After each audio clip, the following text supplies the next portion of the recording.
vamos a ver la última parte del sistema de garantía de los depósitos. Lo que vimos la clase pasada está más relacionado a las cuestiones macro.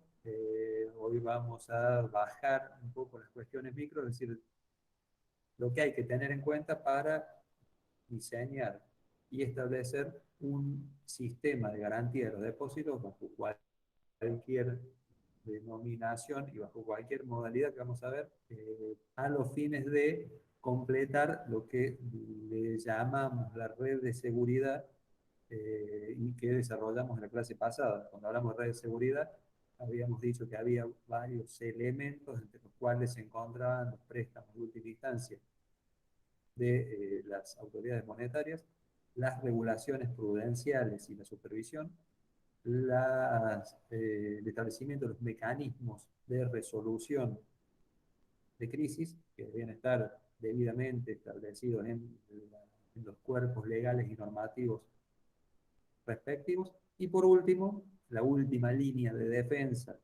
en esto de perseguir la estabilidad financiera en un sistema financiero en general, estaba relacionado con el establecimiento de los sistemas de garantía de los depósitos. Eh, Viendo entonces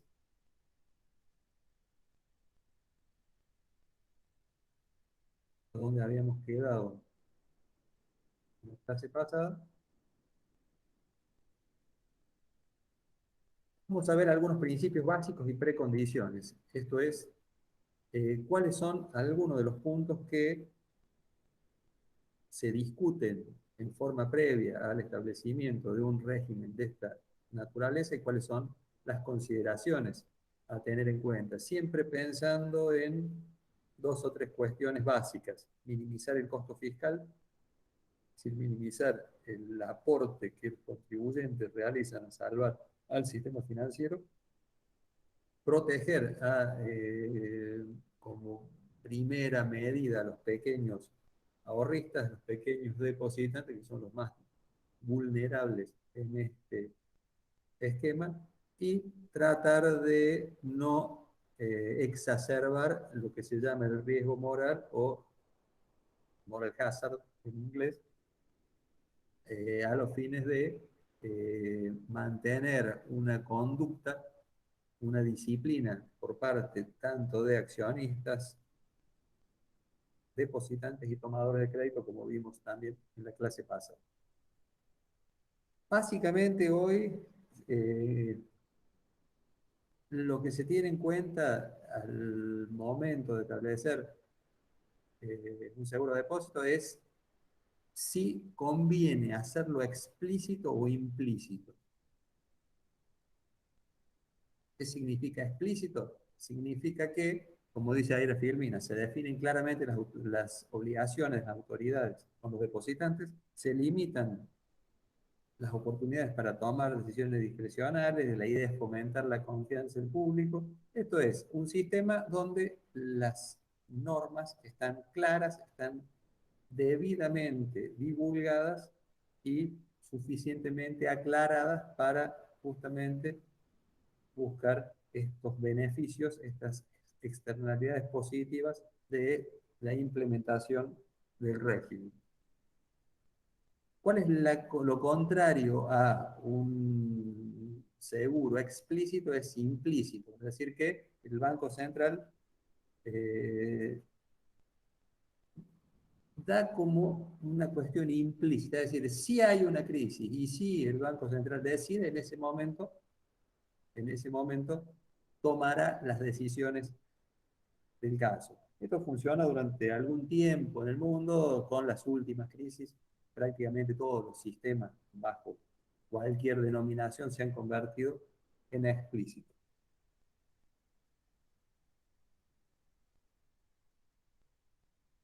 Lo que hay que entender es que un sistema de seguro de depósito por sí solo no puede manejar las quiebras de los bancos, menos de los bancos de importancia sistémica. Vamos a ver, el porcentaje líquido efectivo que manejan estos fondos son relativamente bajos en función a los depósitos. Es decir, lo que intenta hacer el sistema de garantía de depósitos es lidiar con algunos casos de quiebra en forma individual. ¿Sí? No está preparado en general el sistema cuando hay una cuestión sistémica, porque seguramente los fondos involucrados no van a alcanzar y va a requerir otro tipo de asistencia. El mandato que deben tener las autoridades monetarias debe ser claro y estar formalmente establecido. Y por supuesto tiene que haber una consistencia entre los objetivos de política pública y las potestades y las responsabilidades que tiene el administrador de los seguros de depósito. A ver, si uno tiene como objetivo de política pública proteger al pequeño inversor, por así decirlo, deberían estar las potestades del asegurador alineados con eso, si no puede llegar a haber una inconsistencia y todas esas inconsistencias generalmente terminan en los estrados judiciales con lo que eso significa en cuanto a no digo la transparencia, pero sí a la rapidez, a la velocidad con la que se necesita y la asepsia con la que se necesita resolver este tipo de crisis.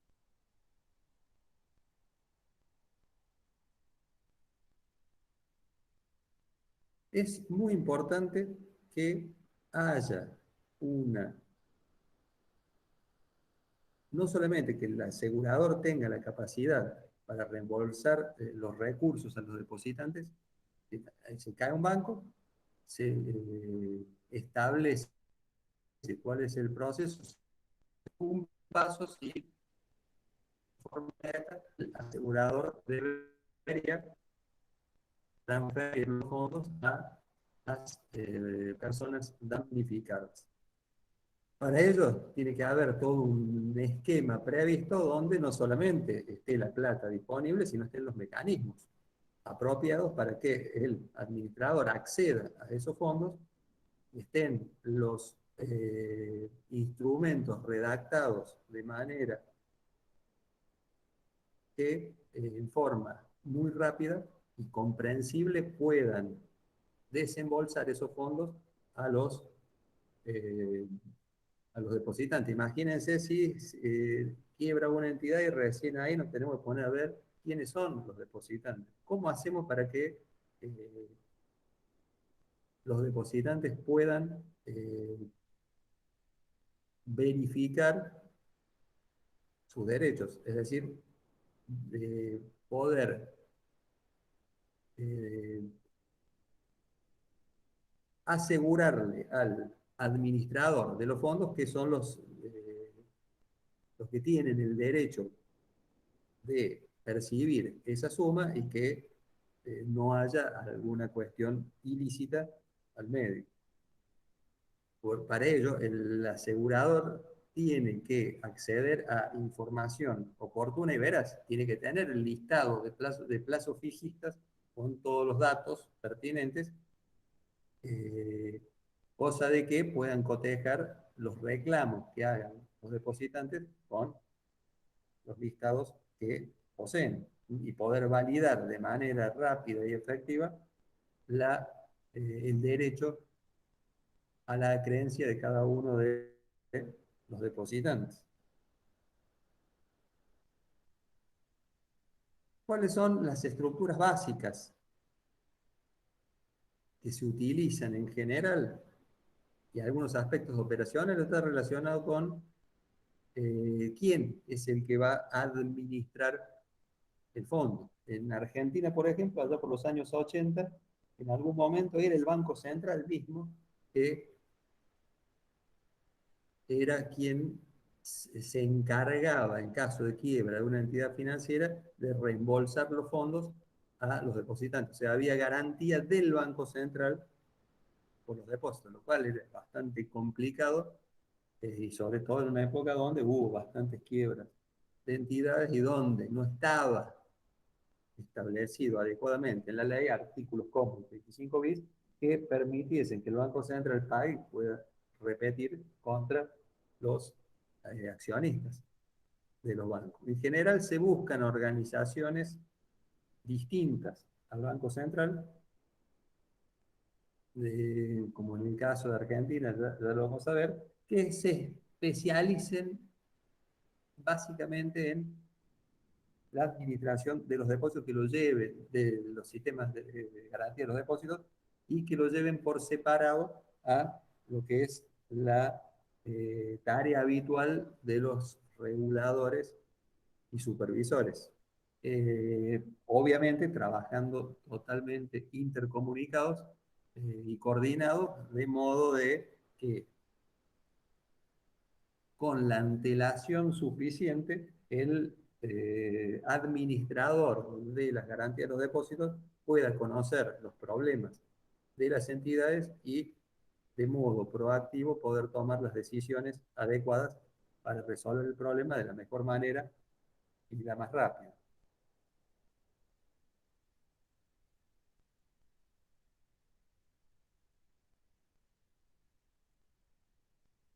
Este administrador de fondos debería contar con una total independencia para poder tomar las decisiones, obviamente en el marco del mandato que tengan, ya sea por su carta orgánica o por los instrumentos legales que fueren menester. Debería tener independencia operativa, cosa de poder realizar el proceso de una manera rápida y eficaz. Debería tener procesos transparentes. Cuando se habla de sólida gobernanza, se habla de que haya un sistema de decisiones, tanto de la alta gerencia como del directorio de ese administrador, que, por así decirlo, no tome decisiones que favorezcan a los accionistas, por ejemplo, de una entidad financiera en detrimento de los depositantes. Recuerden que en este caso hay mucha plata en el medio y muchas veces los incentivos, si no están debidamente alineados, pueden generar algún chisporroteo en esa cuestión. Obviamente, para poder ser autónomo un administrador de este tipo de fondos, tiene que tener los recursos adecuados. Si no le damos el mandato y no le damos los recursos para hacerlo, estamos incurriendo en una inconsistencia. Y obviamente el marco jurídico adecuado para amparar legalmente a quienes administran estos fondos. Un punto que surgió a partir de la crisis de 2008 tiene que ver con la promoción de un buen gobierno corporativo. Esto lo vamos a ver ahora y también en el próximo capítulo. ¿Qué significa eso? Algo vimos en el de crisis bancaria. Acá la idea es determinar si los bancos ejercen sus funciones sin perjudicar el interés de los ahorristas. Esto es, debe haber una protección adecuada de los derechos de los accionistas, tiene que haber una delimitación de las funciones de los órganos administrativos y ejecutivos, buscar los mecanismos a través de los lineamientos que establecen los bancos centrales, los lineamientos de buen gobierno corporativo, para eliminar cualquier tipo de corrupción o cualquier tipo de extorsión. Ejemplo, una empresa que no quiere pagar su crédito y eso obliga a que una entidad pierda posibilidades de resolver una situación de crisis pensando de que con el administrador después va a arreglar de una forma mucho más ventajosa que la que tiene actualmente.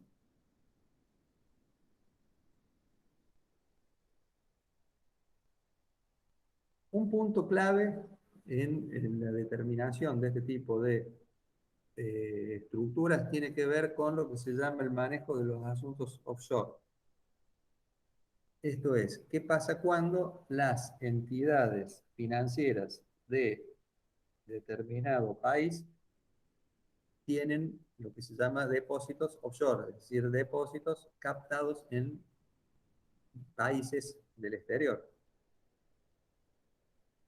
Si se toman por ahí decisiones muy extremas en un país, puede exportar, lo que se llama una crisis bancaria, hacia el resto, segregar más inestabilidad financiera entre las jurisdicciones. Por eso es importante que haya un principio de convergencia entre los sistemas de garantía de depósitos de los países, sobre todo los que tienen mucha interacción. En general, no es el caso de Argentina, que al ser un país más bien periférico, los bancos argentinos no tienen prácticamente ninguno, eh,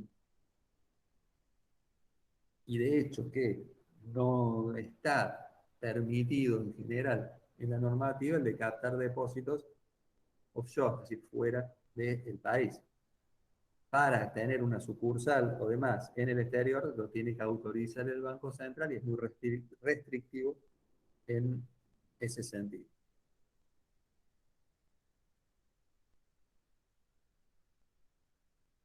En algunos casos, sobre todo en la década del 90, una de las cuestiones que se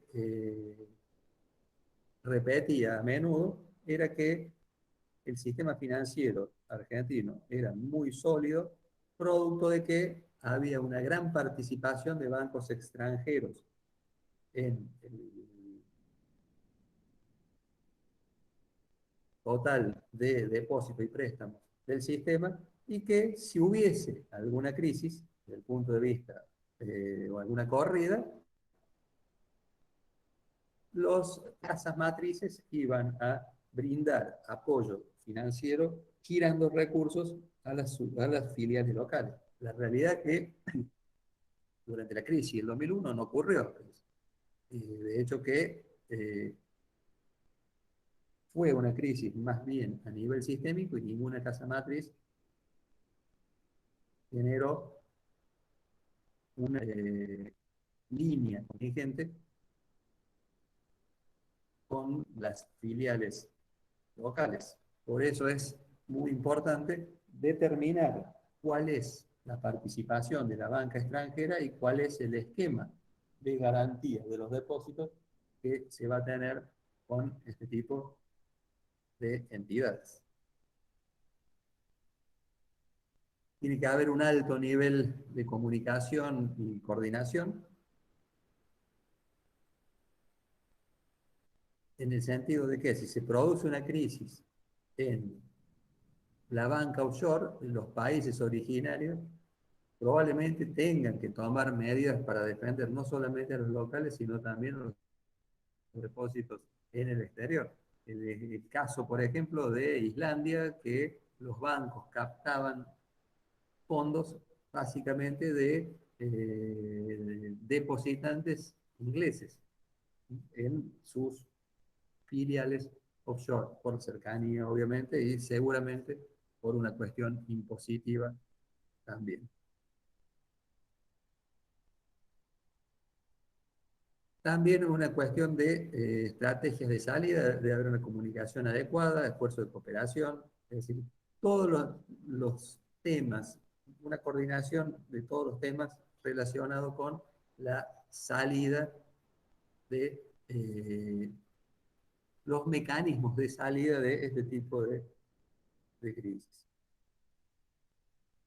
¿Qué es el problema de agencia? Cuando generalmente participan en estos mecanismos de resolución de crisis distintas agencias, que puede ser el Banco Central, que puede ser el administrador de depósitos, que puede ser algún otro ente como hay en Estados Unidos, que atienden los derechos de los consumidores y demás, es necesario que haya una coordinación, si no se producen esos gaps, esas brechas regulatorias que usualmente son aprovechadas por distintos agentes económicos para generar algún beneficio en su favor en detrimento de la estabilidad financiera a nivel sistémico. Es decir, tiene que estar bien claro quién es el agente, el que administra los seguros, y quién es el mandante. Si son los bancos privados, si es el Banco Central o alguna otra agencia, o algún otro ente público que maneje, eh, que funcione como si fuese, se llama el comité. Es importante limitar el conflicto de interés.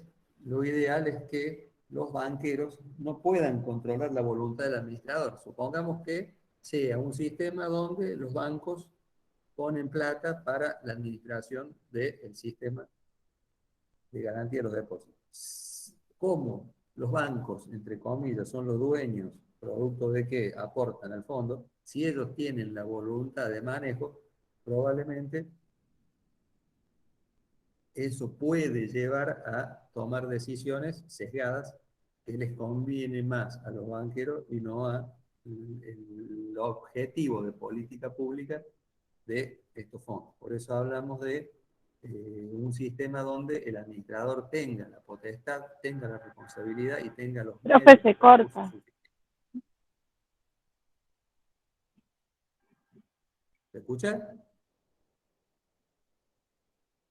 Sí, se escucha claro. Se corta. Sí, profe, se escucha perfecto. Ah, se No, escucha no bien. tengo, no tengo ningún, porque por ahí aparece que el Wi-Fi está inestable. No me está apareciendo eso. No, no, profe, si se escucha perfecto, no se corta nada. Ok, seguimos entonces.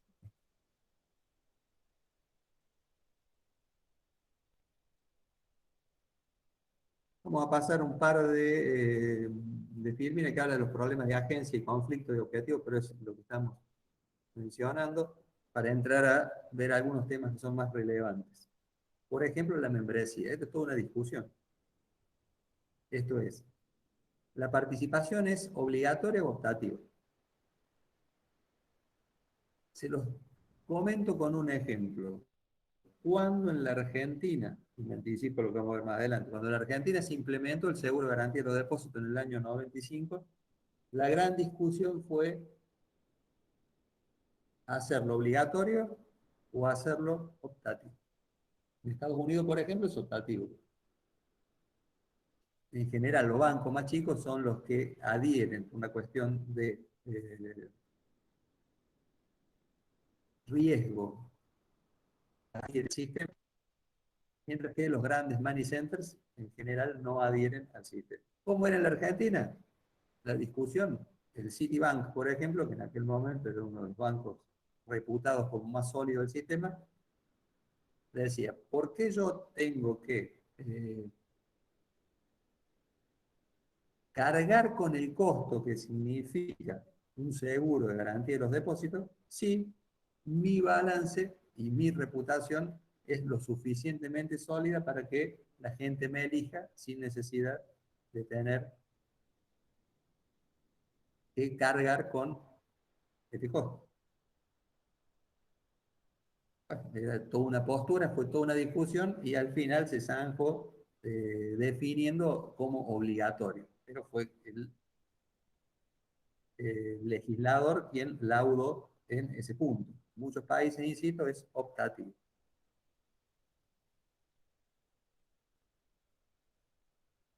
La idea acá es, de nuevo, es una discusión. Algunos dicen que el hecho de ser obligatorio lo que hace es proteger, o sea, en general lo se llama el principio de selección adversa, es proteger a quienes tienen mayor debilidad y de ese modo eh,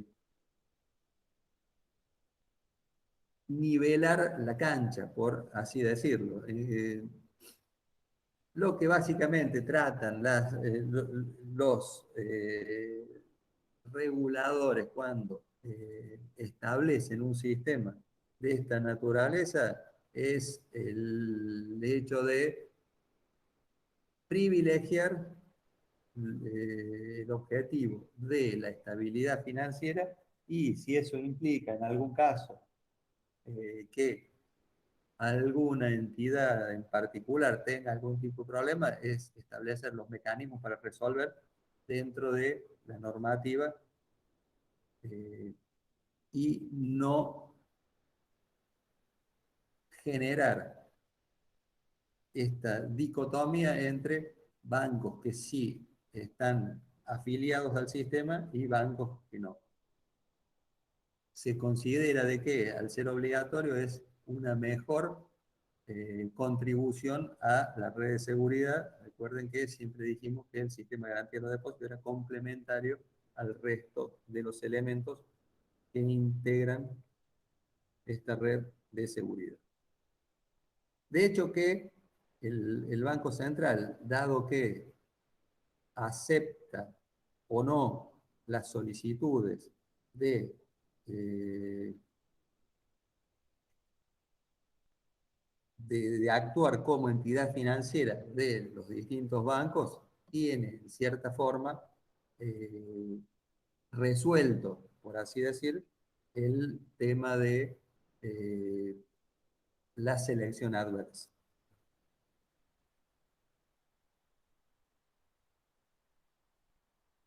Cuando analizamos a los sistemas de garantía de los depósitos, nos basamos básicamente en este cuadrito, que es muy simplificado, donde apunta cuáles son los instrumentos que se van a cubrir. ¿Sí? Lo cuento rápido, después lo desarrollamos. O sea, por un lado están los objetivos, cuáles son estabilidad financiera y protección al cliente, al depositante, al consumidor. ¿Qué instrumentos? Depósitos. ¿Cuál depósito? Moneda local, en divisas, offshore. ¿Qué instituciones? ¿Solamente los bancos? O, por ejemplo, vamos a otras instituciones crediticias. ¿Los depósitos pertenecen a quién? ¿A los residentes? ¿A los no residentes? ¿A los vinculados? Todas estas cuestiones son dudas que hay que ir resolviendo para poder realizar el entramado de este sistema. Y uno de los puntos clave es la cobertura. ¿Qué cobertura le damos? ¿Total o limitada? Lo que está claro es que todos los bancos que adhieren al sistema tienen que tener la misma modalidad de cobertura. No le podemos dar cobertura total a algunos, cobertura parcial a otros, porque si no estaríamos desbalanceando la competitividad. A los fines de definir si va a ser total o va a ser limitado, lo que hay que ver primero es cuáles son los pasivos elegibles. Los depósitos de pequeños inversores, todos los depósitos más otros pasivos financieros, los bonos. Se supone un nivel limitado de cobertura porque es complicado eh, poder proteger al 100%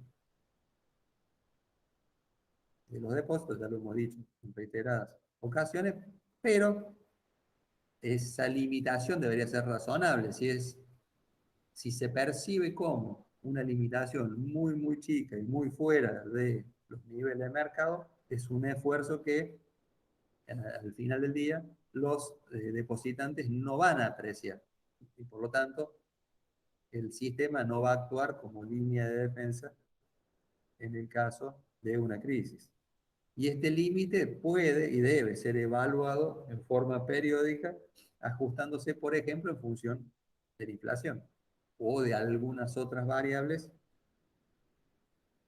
que tengan que ver con el sistema financiero de cada país. Hay un sistema de cobertura total que se llama el sistema de Blanket Warranties, Es un sistema que ofrece una protección ilimitada, tanto a los depósitos mayoristas como al mercado de operaciones interbancarias, y en muchos casos hasta cubre nuevas emisiones de deuda en el corto y mediano plazo para evitar problemas de fondeo. Incluso también llegan a tener en cuenta lo que se llama la deuda subordinada. Esto claramente introduce una distorsión en la evaluación de los instrumentos, porque se supone que mientras más riesgoso sea la entidad financiera, el depósito debería, sobre todo el depósito a plazo, debería ser remunerado distinto, pero como en este caso tienen la misma garantía, eh, ahí estaríamos mezclando lo bueno con lo malo sin incentivar a las entidades a mejorar sus prácticas bancarias. Estos esquemas en general son fondeados con aportes tanto de los bancos participantes como también fondos del gobierno. ¿En qué casos se utilizan este tipo de sistemas? Cuando hay una crisis, por ejemplo, la crisis del 2008, que fue una crisis muy complicada, una crisis que tuvo efectos sobre el sistema financiero internacional muy, muy delicados. De hecho, que el sistema financiero estuvo muy cerca de quebrar, punto de las distintas operatorias en las cuales participaban las entidades financieras, y para evitar, incluso con caídas de bancos, especialmente los bancos de inversión y demás, donde los gobiernos, para evitar una escalada de la desconfianza que pudiera gatillar un contagio masivo entre entidades, lo que hicieron fue implementar este tipo de blanket warranties, es decir, de garantías de todos los pasivos bancarios, que lo que te sirve es para, a ver, ¿cuál es la ventaja? Si te sale bien, generas sin mayor costo una sensación de tranquilidad, de confianza en el mercado. ¿Por qué digo sin mayor costo? Porque si el gobierno dice, le voy a bancar el 100% de los pasivos bancarios, y la gente le cree, nadie corre sobre el banco a buscar la cosa. Con lo cual, la crisis se resuelve por sí sola, por una cuestión de generación o de regeneración en realidad de la confianza.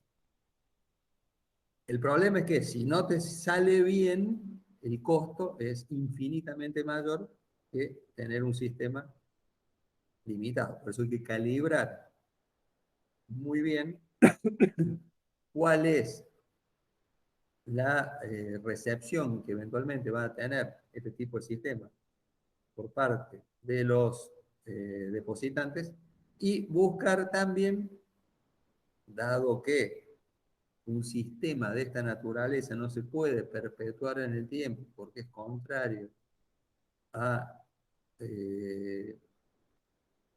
la disciplina de mercado, esto genera un riesgo moral alto, debería buscarse la manera al momento de establecer cuáles son los requisitos también de salida de ese sistema, ya sea de manera transitoria, ya sea cumpliendo determinados requisitos, ya sea bueno, eh, por lo que fuere, digamos, pero buscar una estrategia de salida y que no se perpetúe en el tiempo.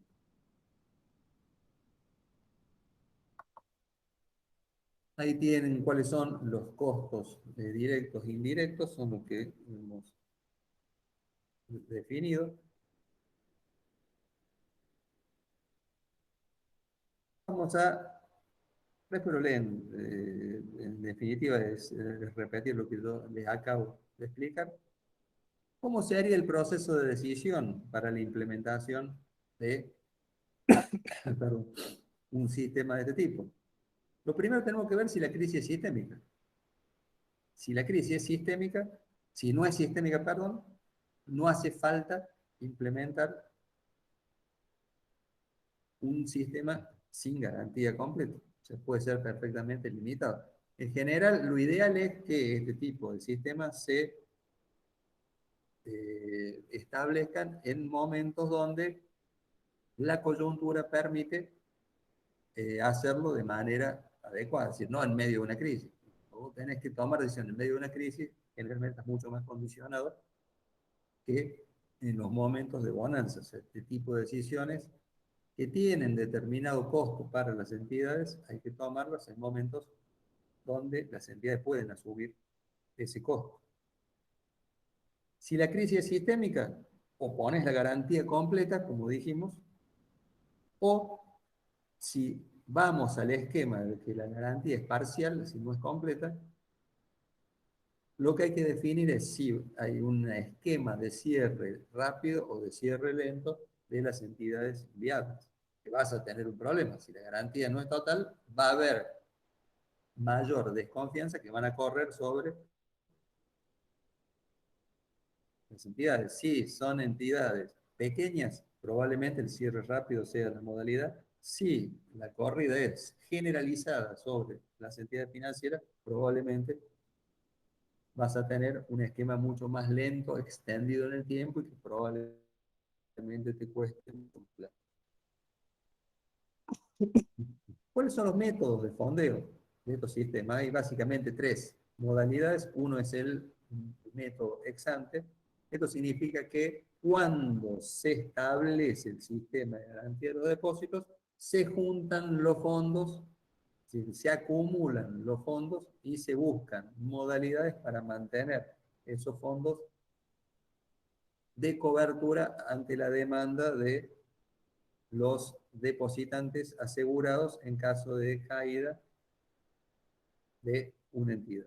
¿Cómo se fondea? A través de contribuciones o primas de seguro o cualquier otra modalidad aportada por los miembros del sistema. Tiene una ventaja fundamental que es la de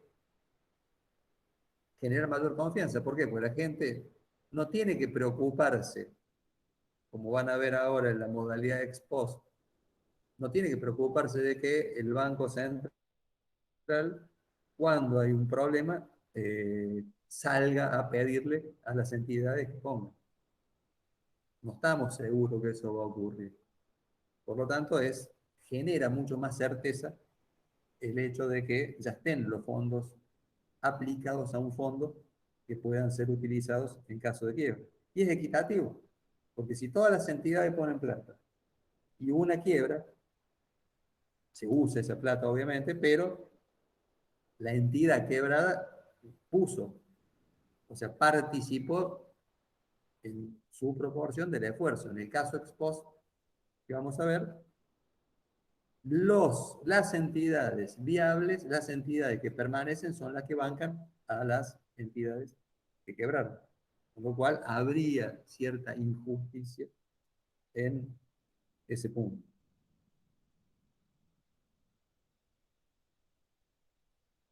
Y también no es menor el tema de cumplir con una función anticíclica para la industria, porque este tipo de fondos, por ejemplo, acumula en épocas de crecimiento, en épocas de bonanza, acumula fondos que pueden ser destinados, pueden ser liberados en parte cuando arrecia una crisis, cuando hay necesidades futuras en caso de ocurrencia de una crisis. Sí, por supuesto, tiene costo, porque esto implica un gasto para las entidades financieras miembros del sistema.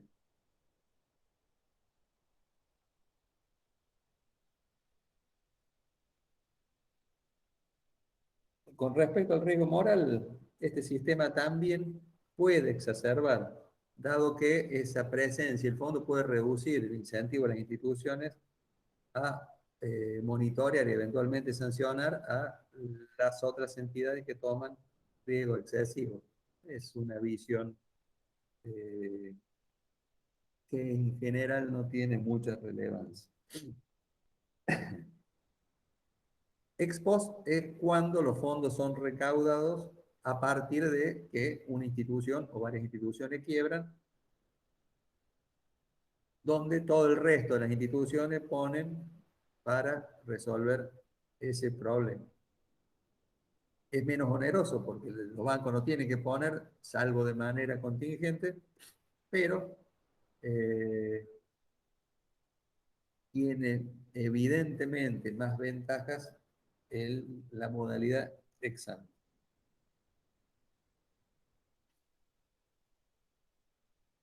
Lo que se usa generalmente es el sistema híbrido, es el tercer sistema, que es una combinación donde una parte de los aportes contribuyen a generar el fondo a través, como dice, hay aportes especiales, cargo, préstamo, y que si en caso de que haya mayor severidad en la crisis, se pueda, eh, tiene que estar establecido un incremento temporario en los aportes de los miembros del sistema de garantía. Es prácticamente que se utiliza siempre. Hay una base de fondeo y hay una obligación contingente que tienen las entidades financieras para incrementar, perdón, para incrementar eh, la solidez del sistema. ¿Y de dónde sale la plata? Fuentes privadas, básicamente a través de los miembros del sistema financiero. Fuentes públicas, donde algunos sistemas tienen además un aporte del Estado.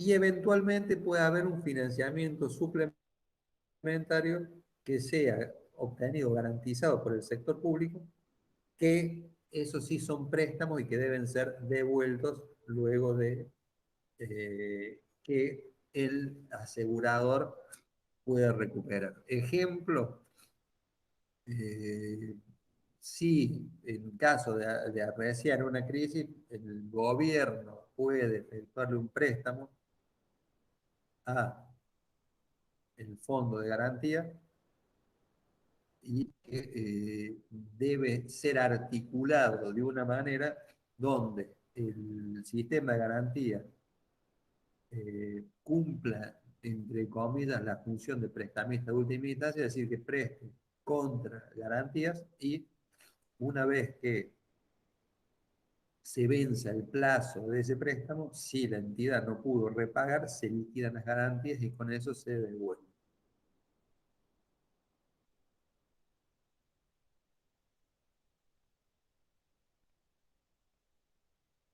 Esto está relacionado con el acceso a financiamiento de emergencia que eh, en general tienen este tipo de mecanismos donde cuando la crisis es muy fuerte y se percibe como insuficiente el fondo de vengado, es muy probable que sea una buena alternativa el de buscar financiamiento de emergencia, como por ejemplo en algún momento en la Argentina, antes de la crisis de 2001, el Banco Central contrató una línea contingente eh, de pase o repo con garantía con varios bancos del exterior a los cuales le pagaba una prima para la provisión de financiamiento contingente en caso de crisis con garantía de títulos públicos argentinos. ¿Cuál fue el problema? Que Argentina defaultió esos títulos. Por eso, estos bancos dieron por caído el acuerdo de RIPO, cobraron unas buenas comisiones durante un tiempo, pero cuando hubo necesariamente que utilizarlo, los bancos, o sea, el sistema financiero argentino eran insolventes en cuanto a la posibilidad de generar las garantías para obtener ese financiamiento de emergencia. Entonces, no es una cuestión menor, hay que tener en cuenta para la definición de las fuentes de fondeo totales de estos sistemas de garantía. Y también es fundamental la concientización del público. Es importantísimo que el público sepa, que esté informado de todas las ventajas que tienen estos sistemas, las limitaciones, las coberturas y demás. ¿Por qué? Y porque mientras más conozcan los depositantes, más tranquilos deberían estar en función de la aptitud de este sistema. Estos programas de concientización tienen que ser de interés público, tiene que haber campañas que deben ser cuidadosamente calibradas. ¿Por qué? Porque si un sistema de garantía de los depósitos, en el caso de Argentina, CEDESA, hiciese una campaña permanente en todos los medios de prensa y demás, lo que puede generar un efecto inverso, que la gente empiece a pensar de que en realidad los bancos están muy mal, en vez de estar bien.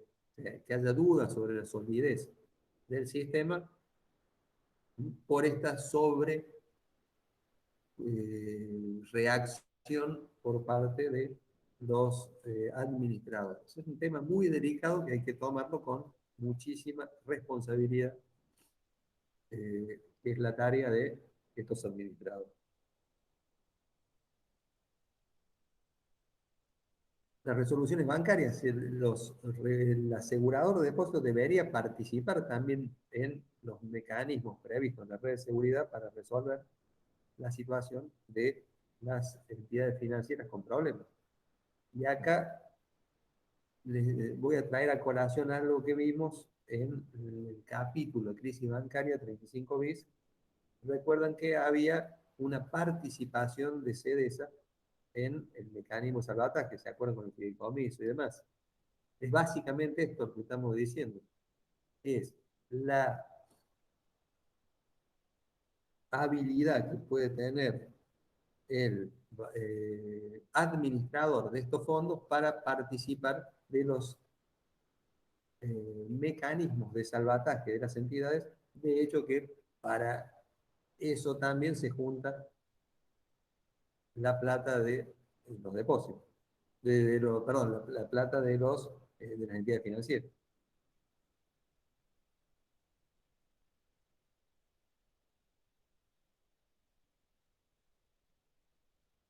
Y por último, debe preverse que si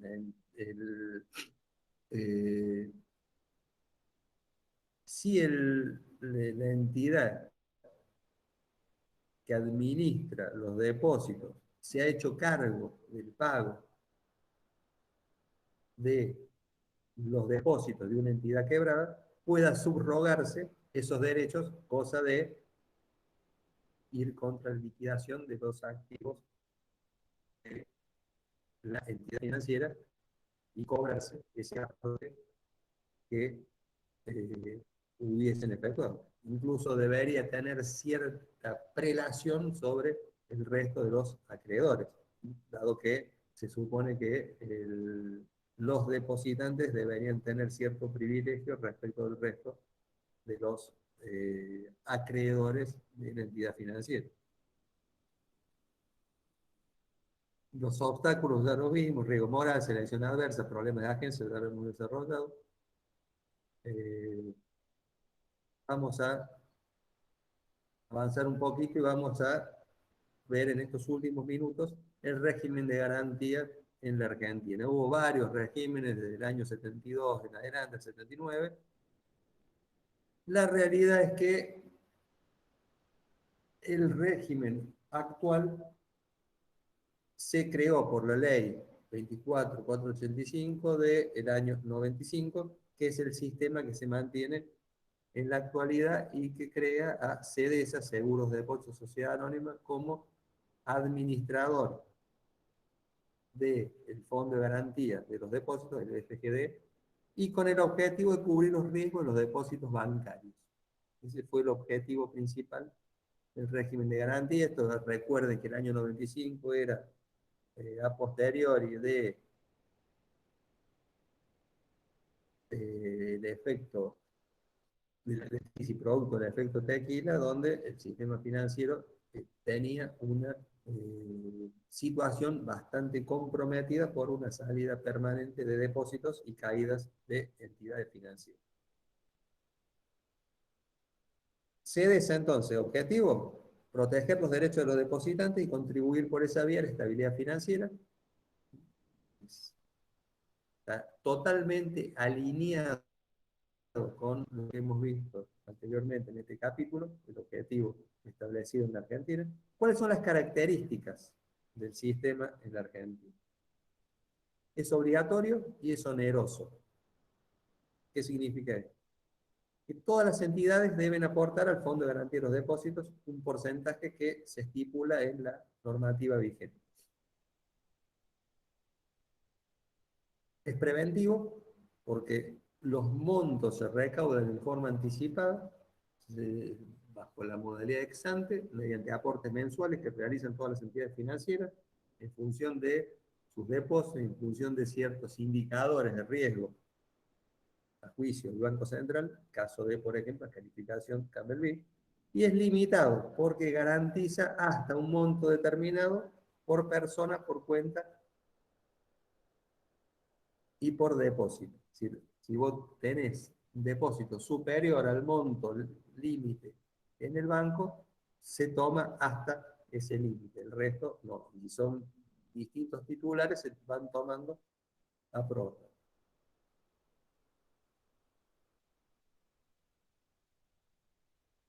Todas las entidades autorizadas, por eso decimos que es obligatorio y es oneroso, porque todas las entidades deben aportar un aporte normal mensual entre el 0,015% de los depósitos y un máximo del 0,06%, tanto de los depósitos en pesos como de los depósitos en moneda extranjera. ¿Se acuerdan que una de las definiciones que tenemos que decir los depósitos en moneda extranjera también entraban? Efectivamente también. Obviamente hay una cuestión donde la normativa reduce la posibilidad de aplicar estos fondos de moneda extranjera a actividades de riesgo, reduciendo el descalce cambiario, por lo tanto no es ilógico que ocurra esa cuestión. Este aporte adicional está, como les decía, diferenciado en función de la calificación de la capitalización de la entidad y la calidad de la cartera activa. Todos esos aportes son debitados en forma mensual de la cuenta corriente que tienen las entidades en el Banco Central. Y en cuanto al alcance de las garantías, ¿cuáles son los depósitos comprendidos? Dijimos en pesos y en dólares. Que lo dice específicamente la normativa, habla de cuentas corrientes, habla de caja de ahorro, habla de plazo fijo, cuenta sueldo, inversión a plazo, saldo inmovilizado. Sí. Básicamente los depósitos son los que están comprendidos. No vemos acá otra clase de pasivos, al menos en lo que hace el sistema de garantía.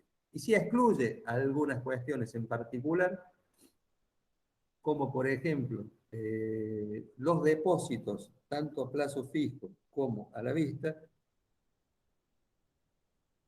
que paguen tasas de interés superiores a la que establezca el Banco Central. Es decir, no solamente el sistema en Argentina te limita la garantía por el monto, sino también por la tasa de interés.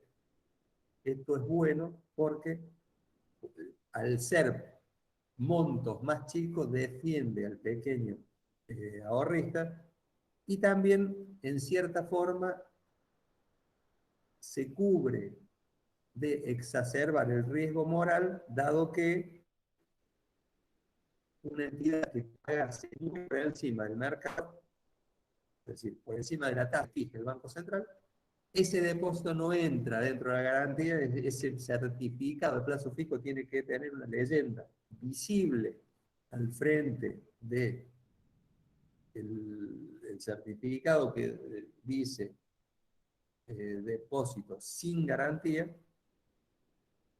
es lo que prevé la norma, Con lo cual, desalienta al inversor a la búsqueda de mayor riesgo. Si quiere mayor riesgo, no entra dentro. O sea, si quiere mayor tasa, asumiendo mayor riesgo, no entra dentro de garantías de los depósitos. Tampoco, por ejemplo, entran los depósitos a plazo fijo de títulos, que es una modalidad que no está muy vista, al menos en la Argentina y en la actualidad. ¿Qué cubre? Mientras esté dentro del monto de la cobertura, te cubre 100% del capital depositado, los intereses devengados, las actualizaciones, ya sea los ajustables por inflación o por UVA o por UBI, si fuesen dólares o si, las diferencias de cotización, etc.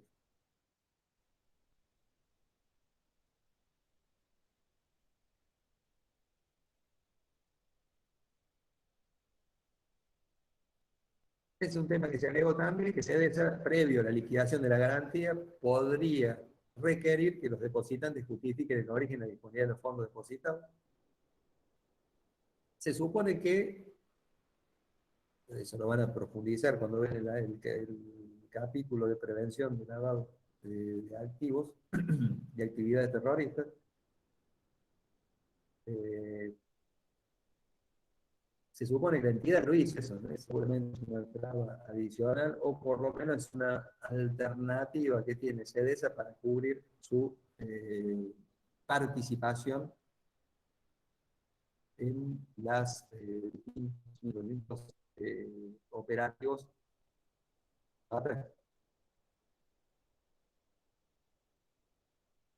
Esta es la leyenda, depósitos sin garantía.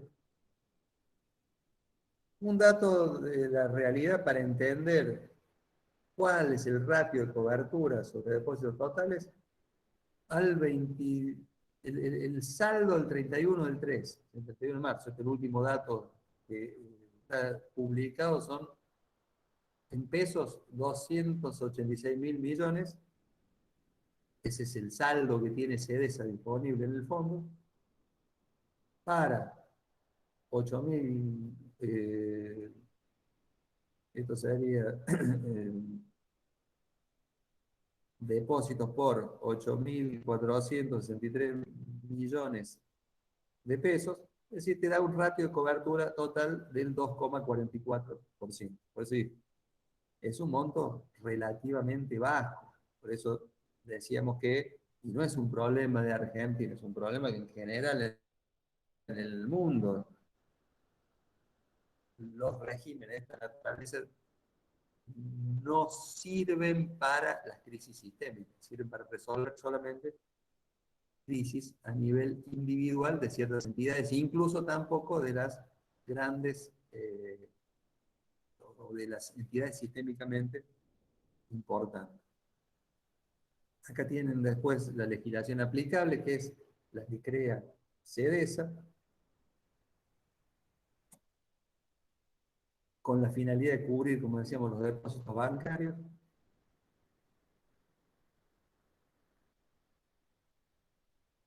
Tiene una limitación, se habla en su momento de 2.000 millones de pesos, obviamente con las inflaciones que hay, esto cambia totalmente, pero es el 5% de los depósitos.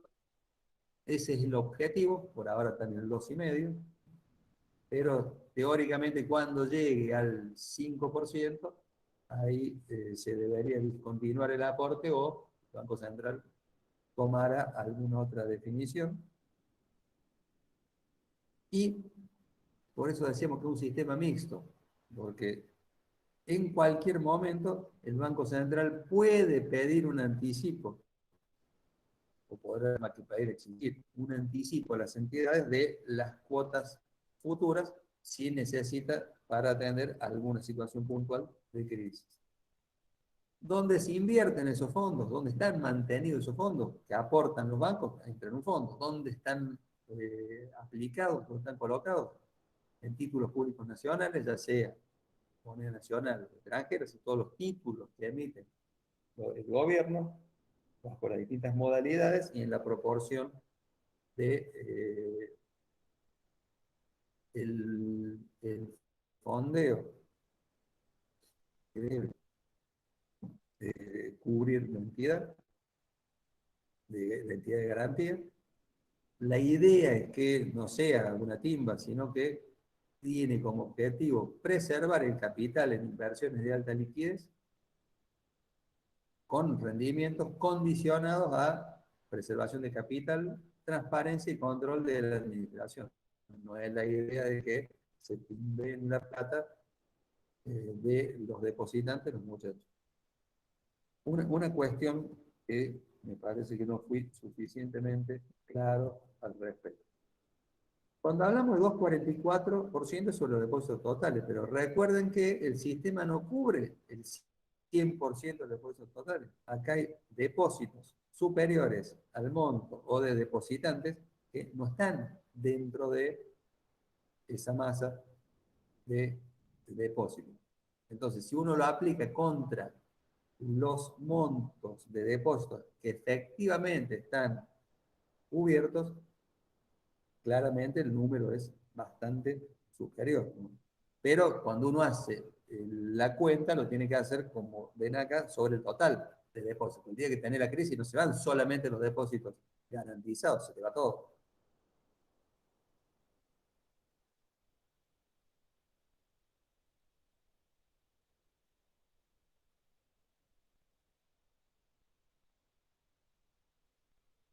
¿Qué puede hacer, y con esto nos vamos, qué puede hacer CEDESA con esa plata?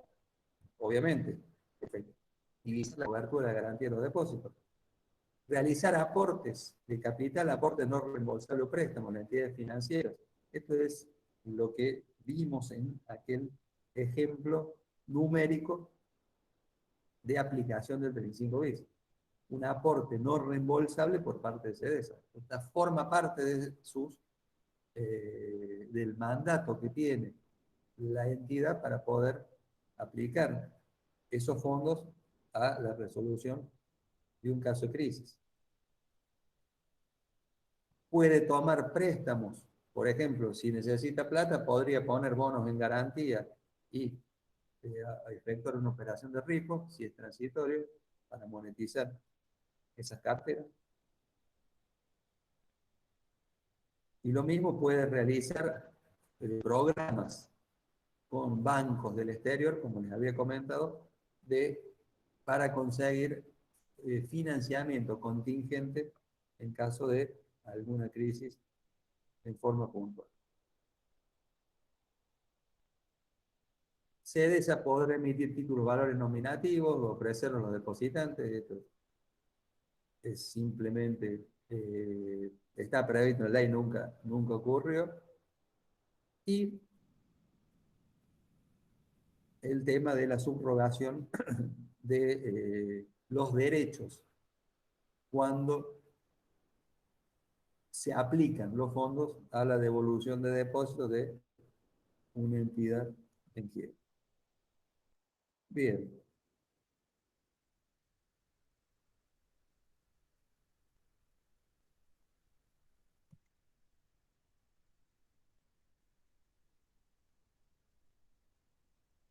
Con esto terminamos el capítulo 5. No sé si hay alguna duda, alguna pregunta.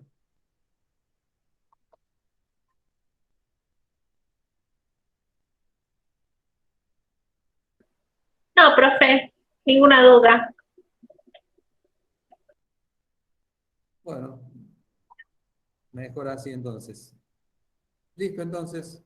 Nos vemos el lunes. Muchas gracias. Y buen Hasta fin el de lunes, semana. profe, muchas gracias. Chao, profe.